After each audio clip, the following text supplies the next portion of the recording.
Coxanauta se manifestou hoje em relação à situação atual do Coritiba. Confira o editorial.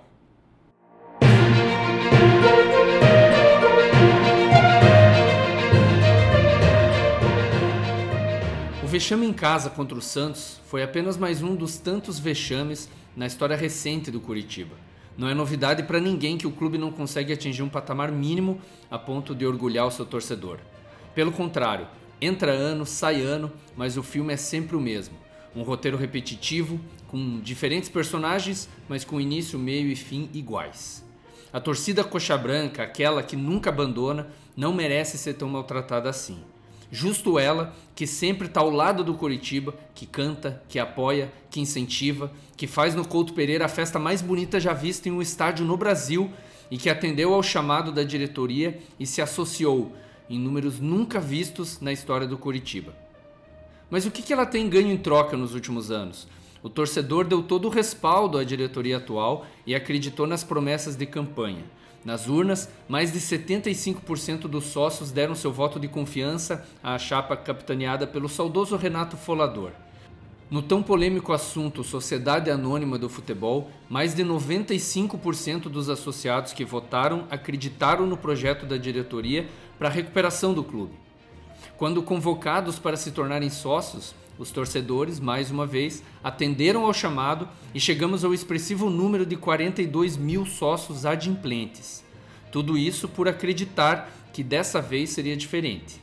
E ainda acreditamos, mas não da maneira com que as coisas vêm se desenvolvendo nesse momento. Como sempre, o Coxanautas está ao lado do Coritiba. Por acreditar no trabalho da nova diretoria, evitamos críticas não construtivas, fomos tolerantes em meio a resultados ruins, entendemos a vexatória e lamentável eliminação na primeira fase do Campeonato Paranaense de 2021, demos um voto de confiança por ter a consciência de que o Coritiba Futebol Clube precisava passar por uma grande reestruturação para que pudesse sair do enorme buraco onde foi colocado após várias gestões muito ruins. Mas tudo tem limite. Estamos vendo de fora, mas sempre atentos, um time que regride cada vez mais e não podemos mais nos calar, sob pena de vivermos um novo rebaixamento caso medidas urgentes não sejam tomadas por aqueles que foram eleitos para comandar o clube. Dentro de campo, as coisas não têm funcionado como o torcedor esperava. Chegamos ao cúmulo de ser donos da pior campanha fora de casa entre os 20 clubes que disputam a Série A, com um lamentável aproveitamento de 7%. Números que por si só já mostram a necessidade de um diagnóstico mais profundo sobre o que acontece quando o Coritiba joga longe dos seus domínios. Não seria engano dizer que a situação no Brasileirão só não é pior por conta do que o torcedor coxa branca tem feito quando os jogos são dentro do Couto Pereira. A impressão que temos é que possuímos um grupo de jogadores que só rende quando está com o bafo da torcida na sua nuca. Agora perdemos o principal jogador da equipe, que deverá fazer uma falta muito grande nas várias decisões que teremos nesse Brasileirão.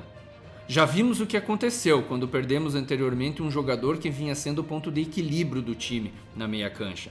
Já se passaram mais de 14 jogos sem Andrei e ainda não conseguimos encontrar um substituto para ele.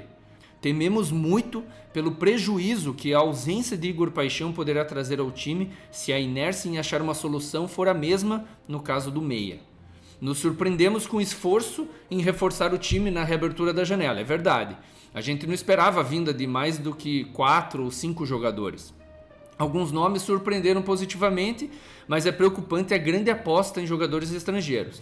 Não pela qualidade deles, mas sim pela dúvida se eles conseguirão se adaptar rapidamente à equipe. E isso será fundamental, pois precisamos de jogadores para jogar de imediato e não para ficar se adaptando ou no departamento médico, como no caso do goleiro recém-contratado. Por falar nisso, a torcida anseia por notícias em relação a alguns jogadores que foram para o departamento médico e deles não se tem notícia alguma.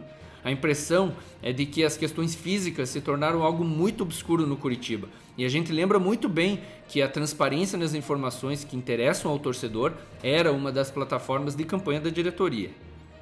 Despertem enquanto há tempo, mesmo que ele seja extremamente curto. Afinal, faltam apenas 17 jogos para o fim do Brasileirão. Um novo rebaixamento seria fatal, não só no aspecto financeiro, mas principalmente no emocional do torcedor coxa branca. As gerações que estão se acostumando a temporadas fracas, gestão após gestão, continuarão como sempre ao lado do Curitiba, mesmo que a cada ano vejam suas forças e motivações se esvaindo em meio a tantas decepções. Mas e qual será o futuro do clube se as novas gerações que estão vindo dificilmente torcerão por um clube que vem se acostumando a colecionar fracassos e machucar o ego e o orgulho coxa branca? Acreditamos que projetos a longo prazo, como o proposto por essa diretoria, são ações que possibilitam maiores chances de resultados efetivos, coisa que não acontece no Curitiba há anos. Mas mesmo os projetos, por mais consolidados que sejam, necessitam sempre de alterações e correções a serem feitas no decorrer da execução. Se não querem mudar as pessoas, então corrijam os erros, com a devida urgência que a situação exige. E isso se faz extremamente necessário nesse momento. Não podemos mais nos calar perante tamanha mediocridade que estamos vendo dentro de campo. Passou da hora de mudar o caminho da rota que o Curitiba está tomando, ou então, no ano que vem, mais uma vez, a torcida estará cantando a plenos pulmões: vamos subir, coxa. Demos o voto de confiança a vocês. Não nos decepcione.